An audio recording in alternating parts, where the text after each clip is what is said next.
Nananatiling espekulasyon ang hiwalayang Richard Gutierrez at Sara Labati until nasabihin na nga ni Sara Labati na single na siya ngayon. Sa isang interview with MJ Felipe, tinanong ni MJ Felipe si Sara Labati kung confirmation na daw ba ang kanyang sagot kung single na ang nasabing aktres. Ayon kay Sara Labati, obvious naman daw at alam ng mga netizen ang nangyayari, kaya naman inamin din niya na single na siya at pati na rin si Richard Gutierrez. Sa puntong ito ay natigil na ang mga espekulasyon at dahil na rin sa pag-amin na ito ni Sara Labati ay tila matatahimik na rin ang mga netizen.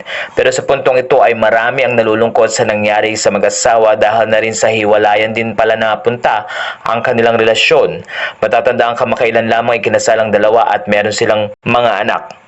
Marami rin ang nalungkot dahil napakaraming mga artista ngayon ang nagkakaroon nga ng breakup at naghihiwalay. Kaya naman ay kwento rin ni Sara Labati na co-parenting ang ginagawa nila sa pag-aalaga sa kanilang dalawang anak na sina Zion. Nandun din naman ang pagsuporta ng nanay ni Sara na si Esther Labati at isang picture din ang ipinakita nito na nagpakuha nga sila ng photo sa harap ng Department of Justice.